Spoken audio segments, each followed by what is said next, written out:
Hi, it's Jack, and this is the podcast version of this episode. If you want to read the words as they're being analysed, then if you're on Spotify, you can become a subscriber of this channel or head over to the YouTube channel. And on both platforms, you can also sign up to get exclusive episodes and early access to the regular weekly episodes too.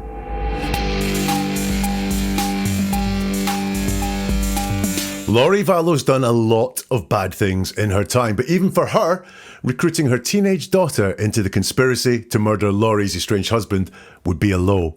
But is that what happened? Let's look at what her daughter Tylee told the cops. Is there a reason why you took the bat with you? Honestly, I think that was kind of just like first instinct. Mm-hmm. Like obviously I didn't ever hit him with the bat or anything like that. It was kind of just for like security, I guess, to know that I had it. I didn't do anything with it.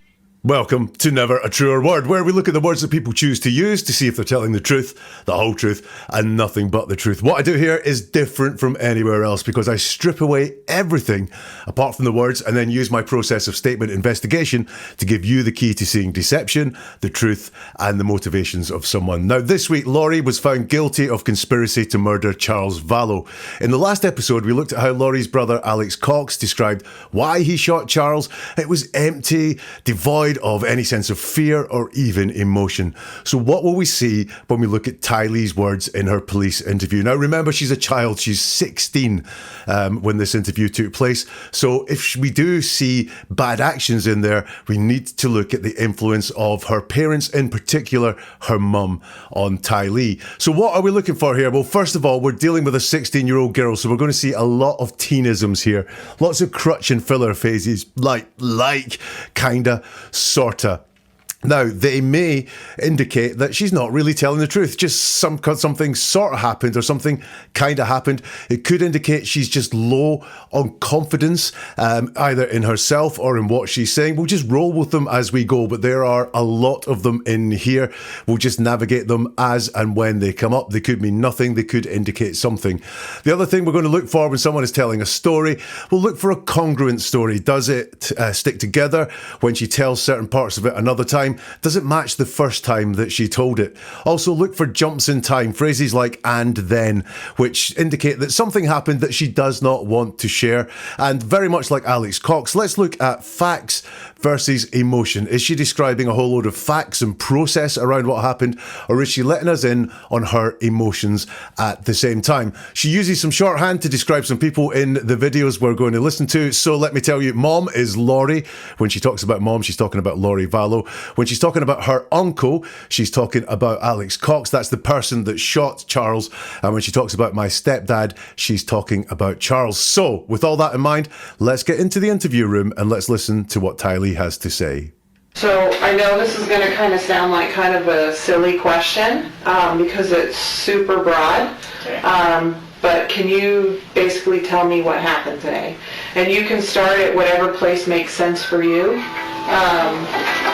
to kind of start and explain. I'll probably kind of ask you questions as we go a little bit. Okay. So I woke up probably around like 7:50, I want to say, because I heard yelling from like right outside my door. And I don't even know what I heard, but I immediately like jumped up, and I have a baseball bat because when I was living at my uncle's by myself, I just wanted something to like feel safer, and I'm not old enough to get like pepper spray or anything, so I was like, okay, I'll get a baseball bat. So I have that. So that there is a very short extract from the first question she was asked and the first answer that she gave. And it's very short, but there is so much in this. When we look at the words that Tylee used, so she's asked, okay, I know this is going to sound kind of like a silly question because it's super broad, but can you basically tell me what happened today? You can start at whatever place makes sense for you to kind of start to explain. I'll probably ask you questions as we go a little bit. Now, the nub of that question is, tell me what happened today. And it's always very instructive when someone's asked, tell me what happened today, where they start the story, because for them psychologically, that is where the story starts. And what happens when she's asked, tell me what happened today, she starts with when she woke up. So that is when it all starts in Tylee's head.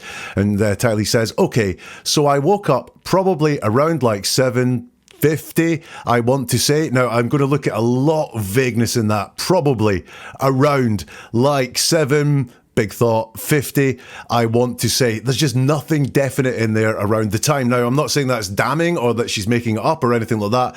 I'm just saying there is nothing definite there right now. And she tells us why she woke up, which is interesting as well. She didn't just want to tell us what time she woke up, but she wants to tell us at the moment she woke up, something had already started. There was this yelling starting. And she says, because I heard yelling from like right outside my door. So she's telling us where the yelling was. And this is going to be really important because all the time as we go through this telling of the story from Tylee, location is really important to us. She's very pinpoint on the locations where things happened. And she says, I heard yelling from right outside my door. And then she says, I don't even know where. Little bit of a contradiction going on there in that she tells us exactly where it was. It was right outside her door. And then she says, I don't even know where. Interesting that. Why has she given it some definite location, which is right outside the door, and then moved to I don't even really know where. Now, if you put yourself in her mind, when you hear yelling, it is outside your door, unless it's inside the room you're in, you think it's outside your door. But she says right outside my door, i.e. it felt like it was happening right outside my door, but then I don't even know where. And now this is where it gets really interesting, because she's asked, what happened? And instead of talking about an argument between these adults that went on, she tells us about getting her baseball bat. It's beyond what time she got up and why she got up.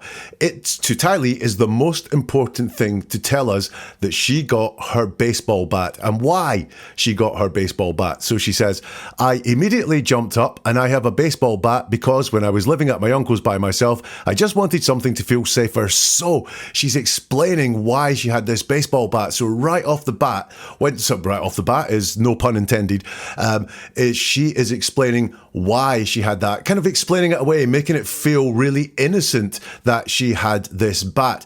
Is it innocent or is there a little bit more to it? We'll come to that as we go through all the words. She says, I immediately jumped up. Now, when someone says immediately, then I always go, did they get up as fast as they want us to believe? Because immediately isn't needed in there. It's just I jumped up and got my baseball bat would be descriptive enough. But she wants to tell us that she immediately jumped up and got the baseball bat. Did she move as fast as all that? Was this as instinctive as she wants us to believe? She says, I have a baseball bat, and then goes into a big, long explanation about why she has the baseball bat. So when she's asked what happened, the most important thing, the thing she spends most time talking about, is having this baseball bat. And she tells us why. Because when I was living at my uncle's by myself, I just wanted something to like feel safer, and I'm not old enough to get pepper spray or anything. Now that word just, if you're a regular, you'll know I jump on it all the time, because just, when someone tells us they just something, very often that's not the complete truth. They want to focus our attention on this just thing so we don't think about anything wider than that. And I think that's what's going on here. She wants to explain that this baseball bat just happened to be there. She wants to make it seem really casual that this baseball bat was at the side of her bed and that she just got it there. Kind of innocently. It was an instinctive thing. She immediately jumped up and got this baseball bat, is what I think is going on there. Now look, we've got a lot more to see, but something is going on here with the baseball bat. She doesn't just want to tell us that she grabbed the baseball bat, but she wants to make it seem really natural that she would have this baseball bat near her, and that the baseball bat was the first thing that she thought of instinctively. So Tylee continues, so I was like, okay, I'll get a baseball bat. So I have that. Now that in baseball bat is interesting.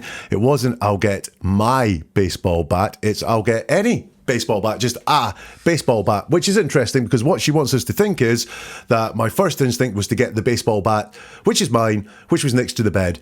Instead, what she says is I'll get a baseball bat. Now, this has all got me thinking, is her storytelling going on here? And the thing that is most important for her to get across is that I got a baseball bat, and it was all very innocent. It wasn't planned. It wasn't thought about beforehand. It was all very instinctive. And the fact I've got this baseball bat here is because I felt unsafe at my uncle's house.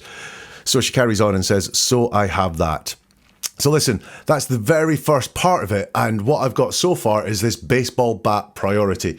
As she tells it, her stepdad, or not as she tells it, but as facts are, her stepdad has been killed at this point. He's been shot by Alex, and when she's asked what happens, the first thing she says is, I got a baseball bat when I heard voices when I woke up. That's really interesting to me. That shows a priority I would not expect. Let's carry on with this now. Tylee goes on and talks about the layout of the house a bit, and then comes back to that layout of the house and why it is important to the story that she tells. Little brother's room, and then kitchen's kind of back here, so it's like a little hallway, and then right here is kind of where everything happened. Okay. Like the big, you walk in and... Like big great room, kind of living room? Yeah, right now it just has mirrors up because my mom wanted a dance room. Okay. So, yeah. Okay. Kind of unconventional, but... Hey, whatever makes you happy. It's your guys' house, so... Right. So, yeah, I immediately just jumped up and I grabbed my baseball bat and I opened the door, and it was my stepdad, you know, outside the doorway, and then my uncle kind of in the doorway, and then I could hear my mom behind him. And he was just screaming at both of them, like, I don't even know what he was saying, because honestly I was just too, like wired, I guess. Mm-hmm. So I told him to take a few steps back. I was like, you're too close, you need to step back. And he was like, don't tell me what to do. And I just kind of just stood there, and then my uncle kind of moved out of the way, and then my mom kind of went past him and into like the big room. Okay. Where everything happened, and so I walked with them, and then So they were more in the hallway? Yeah, they were at like the end of the hallway, Okay. basically, and so my mom walked all the way around, and he kind of followed them, and I just kind of stood. My uncle was like right here, and then my stepdad right here, and then me and my mom were kind of right here. And I didn't do anything with the baseball bat, I kind of just held it there, and he was getting really close to my mom, so I kind of stuck it out like between them, and they were both just yelling, and he was like, if you hit me with that baseball bat, you're gonna go to jail. And I just kind of stood there with the baseball bat, and I didn't really say anything. Right, I think one of the things I can say here is the lack of nerves in Tylee when she tells this story. She's not stumbly, she's not stuttering or anything like that at all. She's very, very confident in the story that she tells. If there was a lot of stutters, I would be picking up on that and going, is she making it up? Is she very nervous about this? I'm surprised at how little nerves there are, actually, given the severity of the story that she's telling. Anyway, let's go back to the words. And she talks about the layout of the house, and she talks about my little brother's room, and then the kitchen's kind of back there, so it's like a little hallway, and then right here is kind of where everything happened. Now, that was interesting, where everything happened. We have not got yet to what everything is, but she's narrowing this all down to one location where everything happened. Now, everything could be downplaying. It's not where the argument happened, where the violence happened, even where the shooting happened, although she's not going to say she shot the shooting. It's just where everything happened, which is, for me, is hiding things a little bit, maybe even downplaying what went on. This area where everything happened. But it also, by the use of this blanket word, everything, suggests she knows quite a lot about what happened and where it happened. She talks about the living room, which is now a dance room, which is kind of unconventional. And the police person says, hey, whatever makes you happy, it's your guys' house. So, and Tylee interrupts. Now, she'd been asked about the layout of the house. She was talking about the layout of the house, and Tylee interrupts and jumps back unprompted into the story she was telling before about having picked up the baseball bat. She says, right, so yeah, I immediately just jumped up and I grabbed my baseball bat and I opened the door, and it was my stepdad, you know, outside the doorway, and then my uncle kind of in the doorway, and then I could hear my mom behind him. So this isn't completely unprompted. So we can tell from that it's very important for Tylee to get this across. Now, we don't know why that is. We just know it's important. It could be important because she really wants to help out and get a whole load of facts and pertinent facts to the police to help them work out what happened, or if she's telling a story, if she's telling something that's made up, if she's not being 100% truthful, she's desperate to get this made up story out. It's very important that this story comes out, which is why she's interrupted and just gone, bomb, with here's some things that it's important for me to say. She uses that word immediately again. I immediately just jumped up and grabbed my baseball bat. So I'm now thinking she really wants us to believe that this was instinctive. She didn't really think about grabbing this baseball bat. She just immediately did it. And we've got that word just again. I think as we go through this, just is a key word which says that Tylee is not being honest and that she wants to focus our attention down onto the one thing. She's not being fully honest about what happened. So I'm now going, did she instinctively grab the baseball bat, or was there more to it? That more to it could have been some premeditation, as in her being told, you're going to come out with the baseball bat once this argument starts, or was it that she sat for a while wondering what to do because all this noise was happening, pondered on the best thing for her to do, and it was the baseball bat that she grabbed, and she wants to roll back on that a little bit to make it sound or feel like, look, this was just an instinctive thing. I didn't plan on getting this baseball bat in. She refers to it as my baseball bat this time. She says, and I grabbed my baseball bat. So there is the baseball bat at some point, which I thought was interesting. It was more the concept that she had a baseball bat that was important to her, rather than it just being her baseball bat, which would be a little bit more natural. Here she calls it my baseball bat. I opened the door and it was my stepdad, outside the doorway. She doesn't say I opened the door and there was my stepdad outside the doorway, or my stepdad was there outside the doorway. It was my stepdad. What's it? That wording could be used if there was a noise outside and she didn't know who was creating the noise or why the noise was there. It's being the noise, not the person. So it was my stepdad making the noise. She doesn't quite say that, but that could be what she means, I guess. And she says that he was, outside the doorway, and location is really important to Tylee when she tells this story. She will put people in locations a lot, and very definite locations. So we have my stepdad, outside the doorway, and then my uncle kind of in the doorway, and then I could hear my mom behind him. So 3 locations for these people. Stepdad outside the doorway, uncle in the doorway, and mom behind him. We don't know which him she's talking about, but interesting there, the way she wants to put out the locations here. Almost like a scene written down in a play or a movie. Everyone's location is laid out there. We have and then there, which signifies a jump in time. So it is my stepdad and then my uncle in the doorway, and then I could hear my mom behind him. Now, what is that jump in time signifying? And then is a jump in time. We very often use it in speech when we're just talking for brevity, and we don't want to go into all the details. So, I was driving along and then a car pulled out in front of me. But certainly there is some sort of jump in time there that between, clocking the stepdad, clocking the uncle, and then I could hear mom behind him. Now, bear in mind that there's a lot of screaming and yelling going on. That's all fine. But she could not see mom behind him, whoever the him was that mom was behind, but she could hear mom behind him. So mom was obviously making some sort of noise.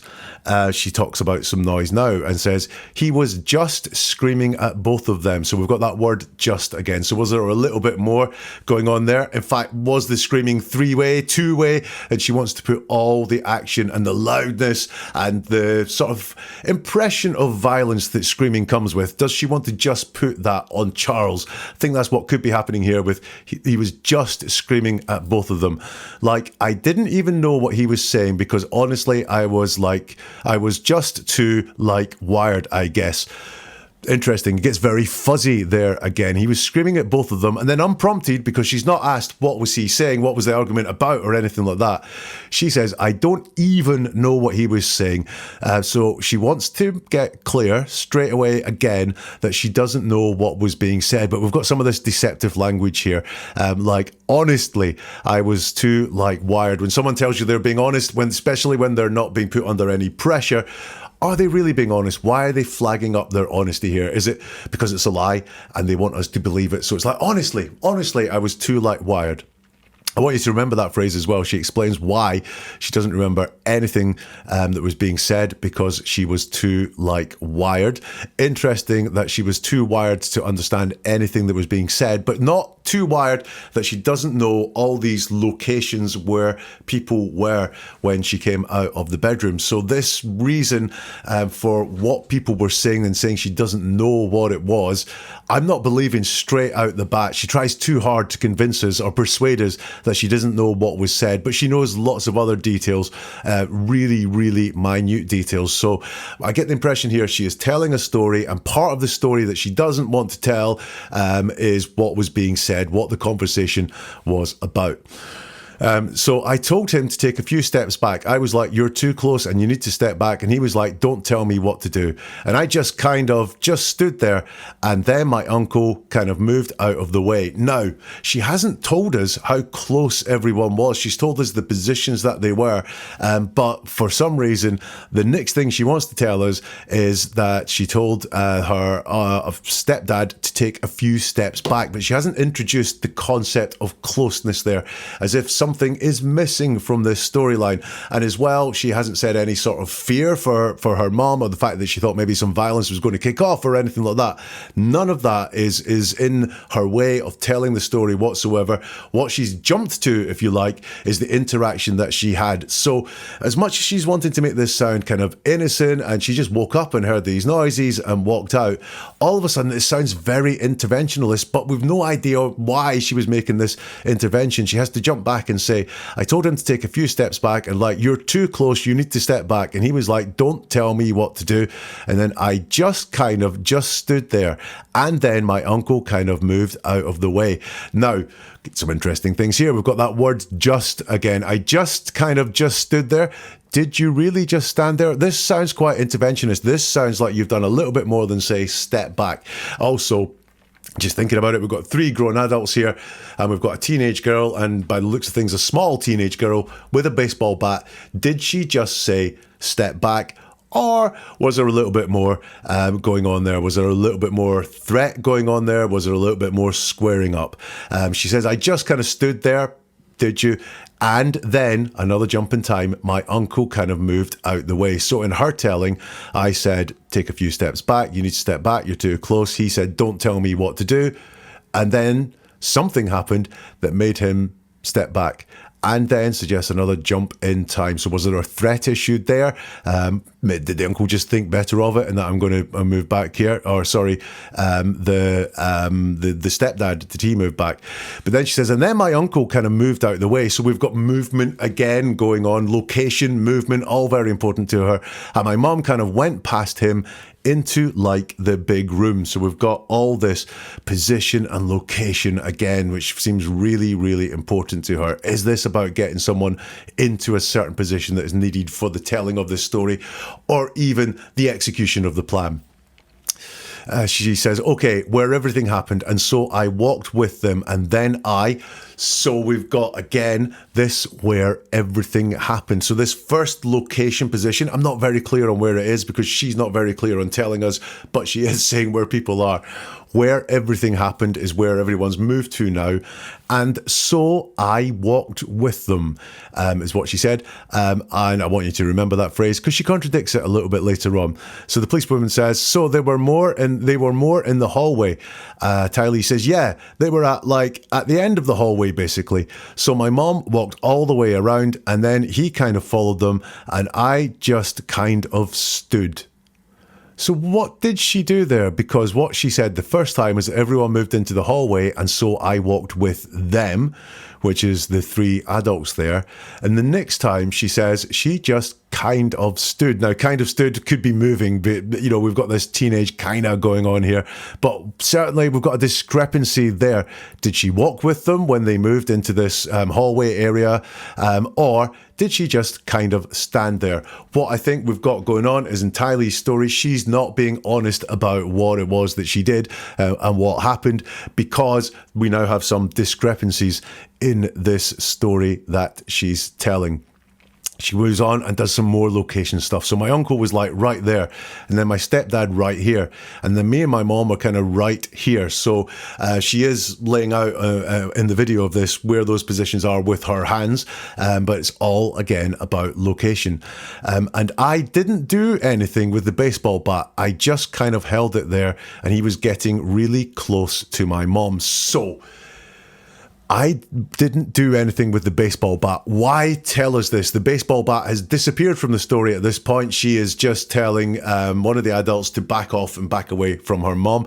But she feels the need to tell us that she didn't do anything with the baseball bat. Why is that? Again, that seems to me to be trying to build this picture of innocent bystander that's going on there. So I didn't do anything with the baseball bat. Once again, she calls it the baseball bat. It's a singular baseball bat. Not my baseball bat this time. It's the baseball bat that's there. The baseball bat, very, very important to her story because she's brought it up here unprompted. I just held it here. Well, held it there. Again, we've got that word just. So she's telling us she didn't do anything with the baseball bat. It's making me think, did she do something with the baseball bat that she wants to hide here? And then she's saying, I didn't do anything. Just held it there. Did she just hold it there? I mean, what we know is, I think, when you think about a baseball bat, is when she's saying she held it, was it upright in a sort of more aggressive position than if it was dangling down at her side? That could be what is going on there. He was getting really close to my mom. So we've got this location, proximity descriptors from her. You'll notice no emotion is coming up at all. And it's all very process driven about this person being there, this person being there, the movement of people, how close they were to each other. But no, although, what she could be describing here is the stepdad squaring up to the mom and being aggressive with the mom because he's getting really close to her. There's no worry, fear, or anything like that expressed in her words.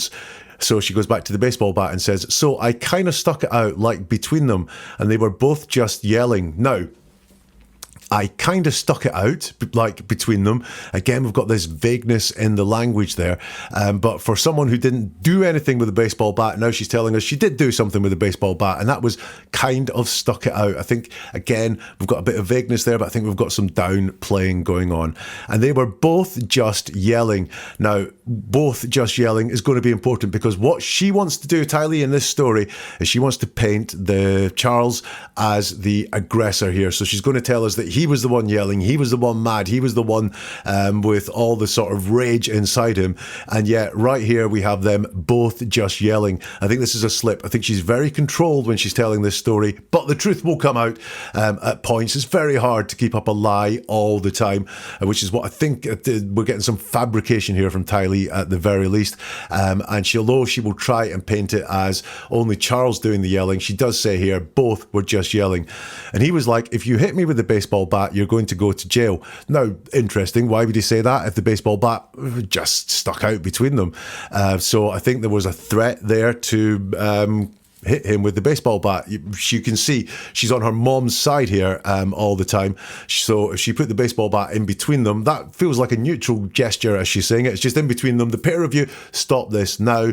And yet, for some reason, Charles thinks that there is a threat in her telling of the story around the baseball bat that's just being sort of, in Tylee's words, benignly stuck between them. But he seems to think that there is a threat to hit him there. If you hit me with that baseball bat, you're going to go to jail. And I just kind of stood there with the baseball bat and I didn't really say anything. Again, I think we've got these vagaries coming down here, which can sound like teenage vagaries and crutch words, but look what else we're getting here is I just stood there with a baseball bat. I just didn't really say anything. I think she did more than just stand there with a baseball bat, and I think that she did say something. So there's the second answer that we've looked at. There's a lot unprompted here. She wants to get this story out, and she wants to talk about the baseball bat and its presence and really play down the presence of this baseball bat. So much about location, so much about where people were, why they were where they were, how they moved, and so on as well. But very, very little in what she says around emotion, fear, dread, anger, anything like that. It's all very process driven about who was where, and we've got this downplaying of threat of violence, I think is what we've got going on there. Let's listen to some more from Tylee. Can you describe to me a little bit better kind of what was going on there? Like, is there a reason you put the bat up?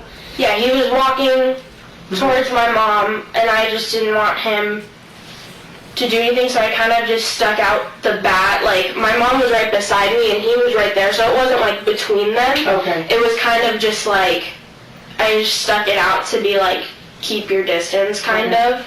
When you say you didn't want him to do anything, what did you think he was going to do? Hit her. Okay.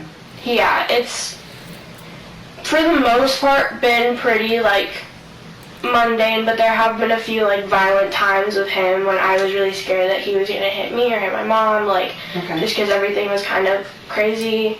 Me and him have always kind of not gotten along, like, just since I was little, and so there have been a few times that we've gotten in fights and stuff like that, and so, so I'm just kind of always scared of that. Yeah. Yeah. And then, so that happened, and he grabbed the bat from you. So kind of tell me that again real quick. So I kind of stuck it out, and this is when he was like, if you hit me with that baseball bat, you're going to jail, and I didn't say anything, because I'm like, okay. And so I'm holding it by, like, the end of the bat, like, the place where you hold it, and so he kind of took it, and I kind of, like, lunged forward and kind of lost, like, my footing. And so my mom was like, just let go, and so, I kind of, like, slipped and I fell, kind of on, like, my side. Okay. Yeah, and then from that, my mom said to go to the car, so I just got up and ran out the door. Okay, so we've got the detective here saying, can you describe to me a little bit better kind of what was going on there? Like, is there a reason you put the bat up? So she's probably tuned into what I noticed there, which was that this description of the bat and why what happened with it, it's not really gelling in her mind. It's a great rule. If someone says some words and talks about a story, you can't really picture what's happening or why it's happening. If it doesn't feel natural, then potentially it could be being made up. And I think that's what's going on here with this policewoman. And she asks a question for clarification. And Tylee says, yeah, he was walking towards my mom and I just didn't want him to do anything. So I kind of just stuck out the back, like mom was right beside me and he was right there. So it wasn't like between them. Not very clear. Again, let's build it up here. So yeah, he was walking towards my mom. So again, we've got this sense of him getting close. But really, the last time there was no walking towards my mom. So there's some discrepancies in her telling here. And I just didn't want him to do anything. Now, again, I've said this is kind of devoid of emotion.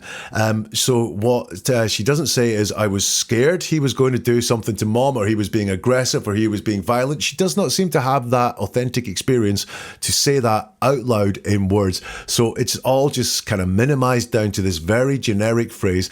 I didn't want him to do anything.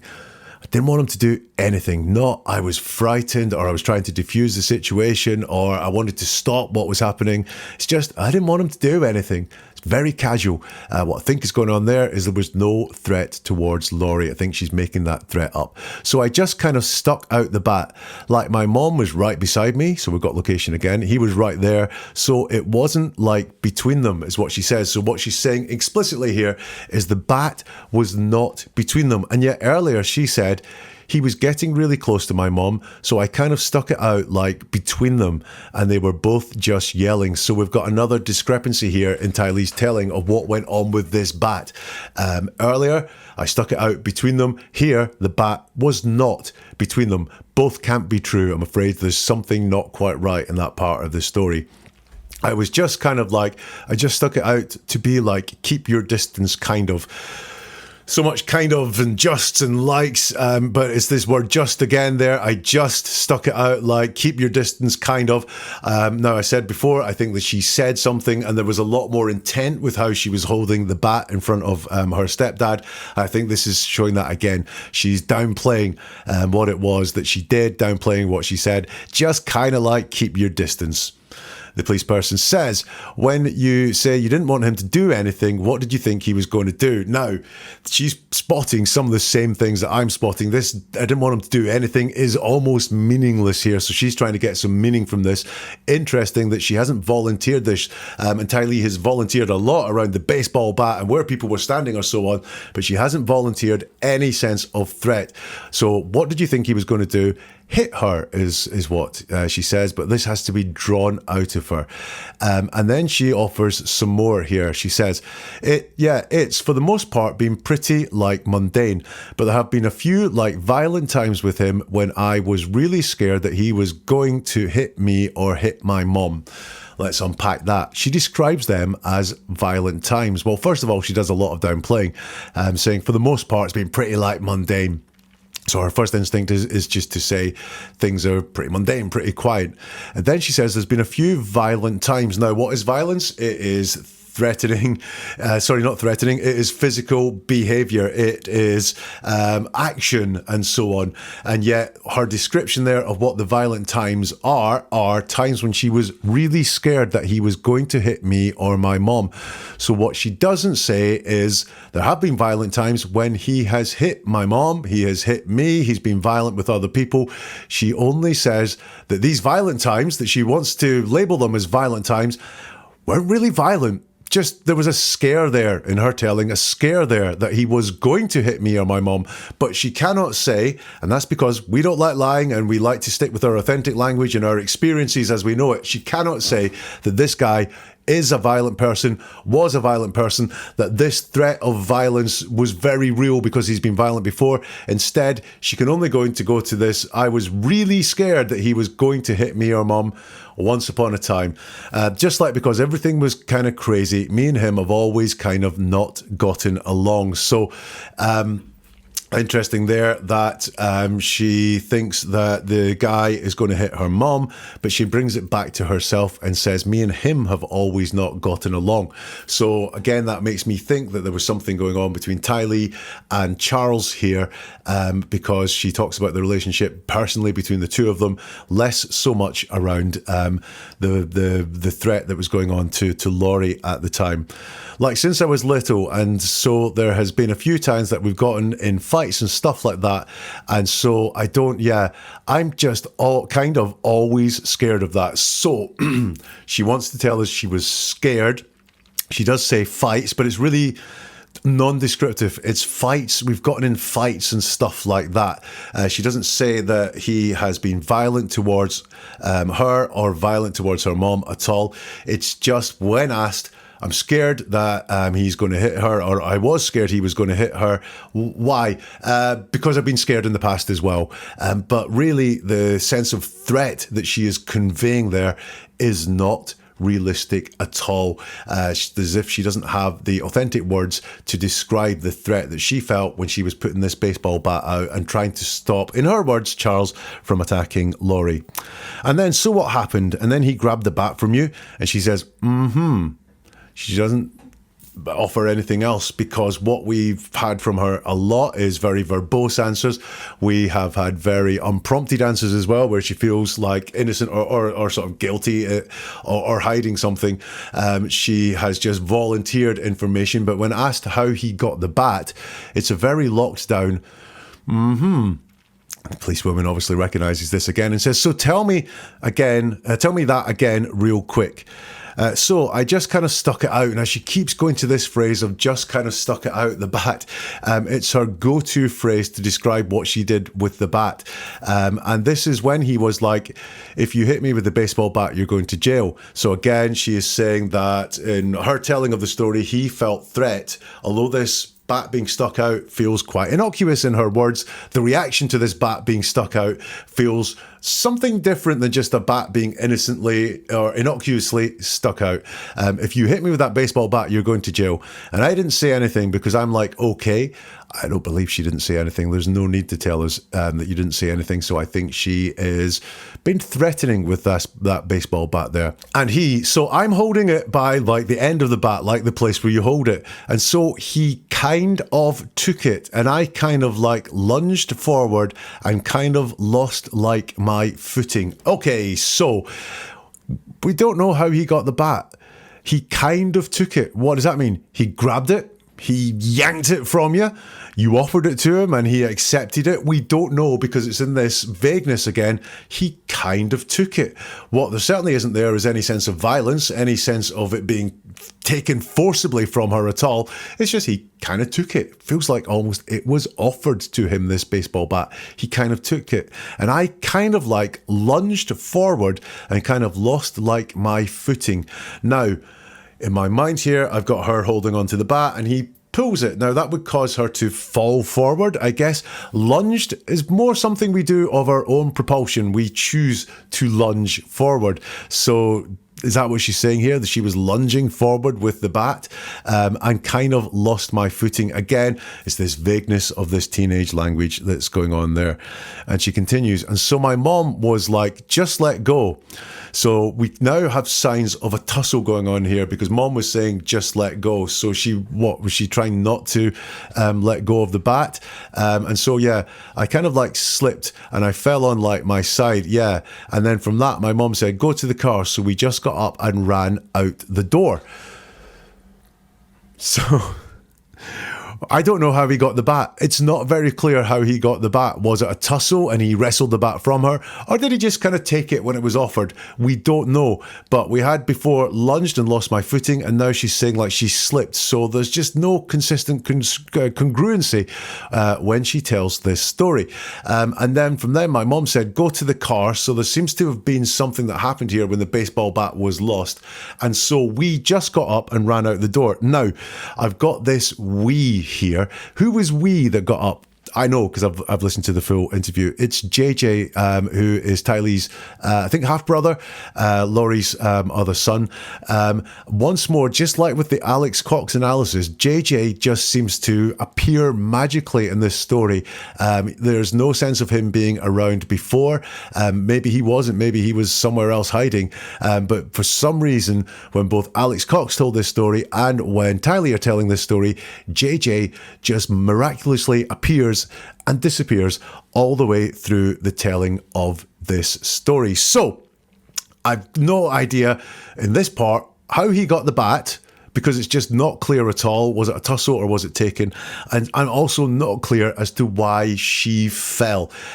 She kind of wants to say that she lunged and lost her footing, or she slipped. Both of them slightly different, but there's a lot that's not hanging together around Tylee's story.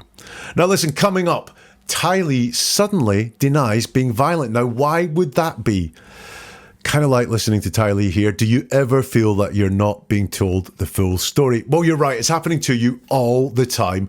And I'm here to giving you the key to seeing deeper by listening to the world with new ears and understanding the words that people are using with you. And I am on a mission to share this with as many people as possible. So if you want to unlock that secret, subscribe to this channel, follow, join in the movement. There's a whole load of archives of all sorts of cases where you can dig into and understand how people use words to tell the truth and to deceive us, and also their motivations. Also, do you know someone who needs this? Maybe someone who's interested in this story or interested in the language of deception. Then share this channel, hit the like button. That helps it get to a load more people as well. Recommend this to that person, pass it on. Every single click, every single share, it fuels the fire and allows me to analyze deeper and bring this life-changing skill to more people. I get so many comments from people saying, thanks to you, I can now look at what someone important in my life is saying to me in a much different way from the way I was doing it before. Now, does that sound like a great gift to give? Then do hit that like button, hit that share button, and recommend this to someone else. Let's go back inside the police interview room now and more from Tylee.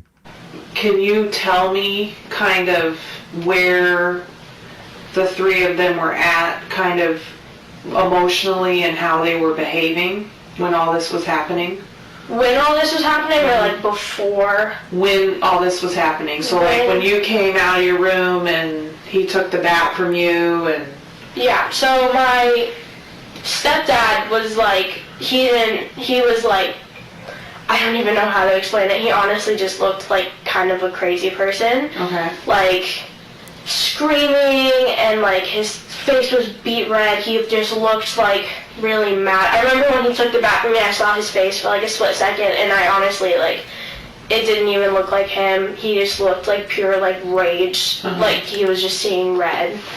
So I haven't really seen him like all the way like that before. That's like the craziest I've ever seen him. And then my uncle was kind of calm, like not super calm. Obviously it was like a stressful situation, but he's like, I don't know, he was kind of just standing there in the doorway, kind of just being protective of my mom, but he wasn't yelling or really saying anything. Okay. And my mom was just he was yelling and my mom was kind of just like talking. Okay. So, yeah. But you don't remember, if you do, like what your mom was saying at all, or what he was mad about? No, not really. I'm sorry. Okay. It's okay. Honestly, like we're talking about something that probably happened over 2 seconds of time. So. Yeah, honestly, it feels like 2 seconds and 40 minutes at the same time. Yeah. So I don't remember what they were really saying. I just kind of heard yelling over everything. Mm-hmm. So you got the message there, which is that stepdad, he was aggressive and he was yelling. Everyone else, all calm, all protective. But do we believe that? Let's dig into the words. She's asked, can you tell me what the three of them were at emotionally and how they were behaving when all this was happening? And Tylee answers a question with a question. I think this is to buy her thinking time. Potentially, this is part of the story that she doesn't have thought through before, and she wants to buy herself some time to come up with the right words that she wants to use. So she's like, when all this was happening, or like before? Now that's interesting because pretty much she's telling this story and she's made it sound like it all happened in a very short space of time. I woke up, I went out with a baseball bat, and I went, you need to stand apart. So when all this was happening, or like before? So remember I said she's keen to tell us she immediately got the baseball bat and came out, and I said, was it that immediate? Was there something that happened before? Another data point here that she was experiencing something before.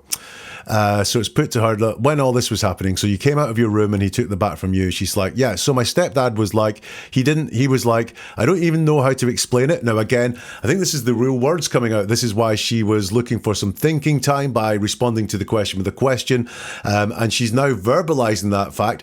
I don't even know how to explain it. He honestly just looked like a crazy person. Once again, she's flagging up her honesty. I don't think Tylee is being very honest here. I think she's thinking on the fly and thinking, I haven't covered this off. How do I put into words the scenario that I want to paint here, rather than just saying what it was she observed and sharing her truthful, honest experience with us. She carries on and says, like, screaming, and his face was beet red and he just looked really mad. It doesn't really flow. And she's telling us here that she's having a hard time with these words, even though she seems to remember bit for bit where everyone was standing and all the movements that they all made. She's having a hard time explaining the emotions of people. I remember when he took the bat from me. Now, here we go. He took the bat from me, not stole, grabbed, yanked, or anything like that. It's this very passive sense that he took the bat from me. When he took the bat from me, I saw his face for like a split second, and I honestly, like, it didn't even look like him. So we've got her honesty being flagged up again here. He just looked like pure, like, rage, and he was just seeing red. So I haven't really seen him like that all the way like that before. That's the craziest I've ever seen him. I pulled out that word craziest there because unlike just about everything else, it just suggests to me that she has some experience of him when he has been crazy before. And then my uncle was kind of like calm, like not super calm. Obviously, it was like a stressful situation, but he's like, I don't know. He was just standing there in the doorway, kind of being protective of my mom. So we've got stepdad, bad, angry, beet red, crazy. Uncle, kind of calm. Well, look, not totally calm, but, you know, it was a stressful situation. But then we've got all these kind ofs again. So he was kind of being protective of my mom. Was he being protective or was he being aggressive? Well, it was just kind of being protective. Kind of protective can be aggressive. We've got again his situation, his location, which is in the doorway, which makes me think here, was he in the doorway trying to block some sort of entrance or exit? Is that what was going on there? Is that why she's always very sure that he was in the doorway? But he wasn't yelling or really saying anything. So again, we've got this vagueness going on there. He wasn't really saying anything. Well, he probably was saying something. And my mom was just kind of, he was yelling, and my mom was kind of just like talking. Well, you know what kind of talking can be? Yelling can be there. And remember, they were both yelling earlier on, but now her story's changed. And that mom was just talking, and it was stepdad that was yelling. So again, there's just, this story is not hanging together from Tylee. Do you remember, if you do, like what your mom was saying about, or what it was that he was mad about? And she says, no, not really, I'm sorry.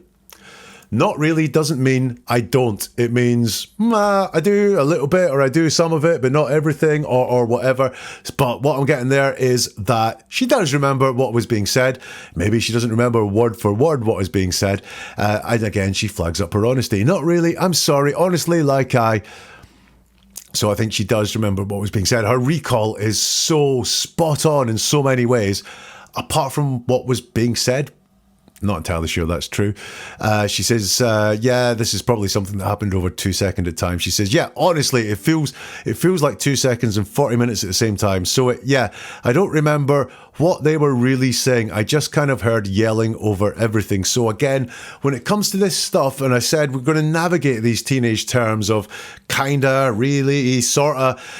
When it comes to this vagueness, I can see a lot is actually being hidden inside this vagueness. I don't remember what they were really saying. Well, you do know they were really saying something. It's just you don't want to share it with us, I think, Tylee, actually. I just kind of heard yelling over everything. And again, it's that vagueness that's there. When she tells us that she doesn't remember the conversation, I'm afraid I don't believe her. So she is hiding what was said. Why would that be? Let's get some more from Tylee. So when you woke up to yelling, and you had said you weren't sure what they were actually saying, did you know who was yelling when you heard the yelling? Yeah, I knew it was my stepdad. Well, at first I kind of didn't, like when you first wake up you're kind of disoriented, and then I remembered that my stepdad was like coming in to take my little brother to school today, so I immediately like knew it was him. Mm-hmm. And then my uncle I knew was staying, so I knew that was him, and then my mom, obviously, I knew that was her. Mm-hmm. Yeah. And then, so you stepped out of your room and you took the bat with you. Is there a reason why you took the bat with you? Honestly, I think that was kind of just like first instinct. Mm-hmm. Like obviously I didn't ever hit him with mm-hmm. the bat or anything like that. It was kind of just for like security, I guess, to know that I had it. I didn't do anything with it. In hindsight, I probably just shouldn't have brought it out at all because it caused more trouble. But it was kind of just first instinct, and it was right by my bed. Uh-huh. So I kind of just like jumped up and grabbed it. So I'm trying not to put like words in your mouth and stuff. You're good. So was there something in particular that you were concerned about that you would have taken the bat with you? Only if he had been violent towards like me or my mom. I'm assuming you're talking about your stepdad? Yeah. Okay. All right. Yeah. But it wasn't like, oh, I'm going to take the bat and like do something with it. It was kind of just like, I need something in my hands to like feel safer. Okay. This, for me, is one of the most worrying answers that we'll hear. So she is asked, when you woke up to the yelling, and you had said you weren't sure what they were actually saying, did you know who was yelling when you heard the yelling? And Tylee's answer just doesn't fall together here. She says, yeah, I knew it was my stepdad. Oh, well, at first I kind of didn't. So I knew it was my stepdad. Well, at first I kind of didn't. We've just got this mishmash of words again there. Did you know it was him? Or did you not know it was him? Where does this kind of come into it?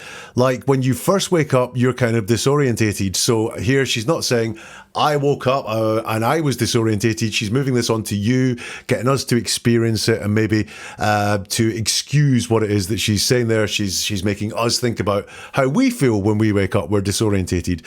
She says, and then I remembered that my stepdad was like coming in to take my little brother to school today. So I immediately like knew it was him. So twice she said, I knew it was my stepdad. Immediately, I knew it was my stepdad. Well, I kind of didn't, but then I remembered, so I immediately knew it was him. Kind kind of confusing. And then, like, my uncle, I knew was staying, so I knew that was him. Now, interesting, look, maybe their voices are very different, but when she heard male voices, well, it was her uncle who she knew was staying there, not the first person that she thought of, but it was the stepdad was the first person she thought of when she heard yelling. Don't know what was going on there, but again, it's just really not a smooth telling of this story. And obviously, I knew my mom was my mom. And then, so you stepped out of your room, you took the bat with you. Is there a reason you took the bat with you? And she goes to one of her go-to, for me, indications that there is a lie happening here. Honestly, I think that was kind of just like first instinct. Like, obviously, I didn't ever hit him with the bat or anything like that. Why is she volunteering that? We've got honestly. So she says, honestly, I think it was instinct. And I've said she's wanting us to believe it was instinct that she took this bat with her. I don't think it was instinct. I don't know whether it was pre-planned. Listen, we're going to set Uncle, your stepdad up and we need you to come out with a baseball bat. Or whether she was like thinking about it for a long time and thought, I'm going to go out there with a baseball bat and I'm going to threaten violence because this is not good enough. I don't know which one it was, but there's something there that it was not instinct. And she flags it up by telling us she's being honest. Then she volunteers, I didn't ever hit him with the bat or anything like that. Now, before I've said I think she was being a lot more violent with the bat than she is letting on in her words. And she feels the need to tell us that she didn't hit him with the bat or anything like that. Well, I think that she came out with the bat and was using it threateningly, forcefully. Not entirely sure if she hit him with the bat, but I want to know why she's denying that she hit him with the bat. Did she come out and swing that bat even? Is that how she lost her footing? This just stuck it out? I don't believe that for a second. I think there was a lot more to her use of the baseball bat than that. She says it was kind of just for security. So, and we have that word just again. She's playing it down. I guess to know that I had it. I didn't do anything with it. So this is the second time she's told us that she didn't do anything with it. Although she's told us that she did do something with it. She used it to try and stop stepdad getting closer to mom. And yet she's lying here and saying, I didn't do anything with it. Well, but what did you do with it? In hindsight, I shouldn't have brought it out at all because it just caused more trouble. But it was kind of just first instincts. And we have kind of, and we have just again. I don't believe it was instinct. And it was right by my bed. Ho, we've got location again from Tylee.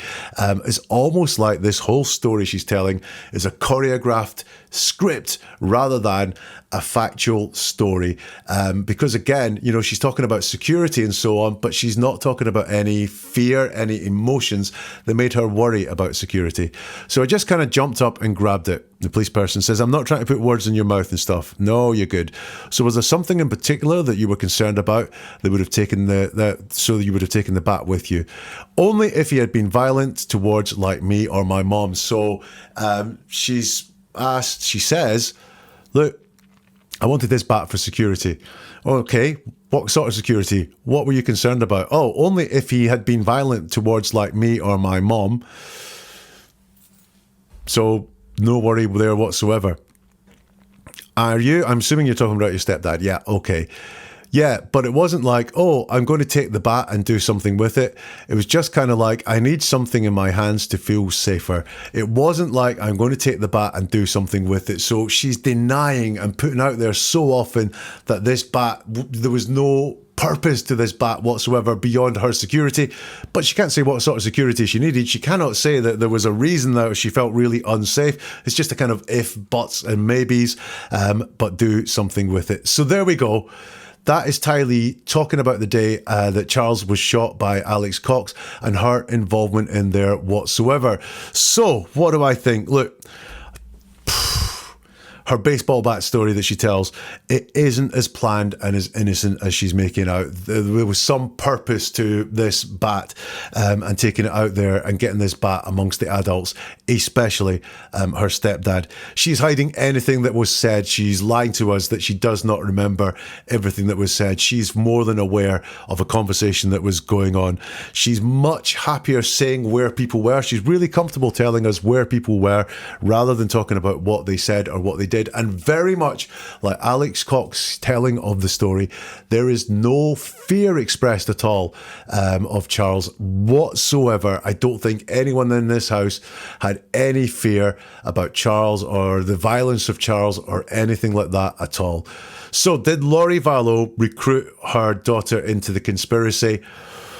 From what I can see there, yeah, I think she did. And that's really sad. And the rest of Tylee's story is really sad as well. For all that I think that Tylee was lying and not telling us the truth, I think she's being coerced by, frankly, an awful parent into doing some very bad things, which is so sad. A young, impressionable girl brought into a life like that. It's absolutely tragic. What are your thoughts? Do let me know in the comments here if you can, or you can get in touch on social media. You'll find all the social media links in the description for this episode, or you'll also find them at neveratruerword.com, where you'll also find a whole load more videos or podcasts to dive deeper into the words that people you choose to use, to see if they're telling the truth, to see if they're deceiving you, and also what their motivations are. That's neveratruerword.com, and we'll see you soon for something new from Never a Truer Word.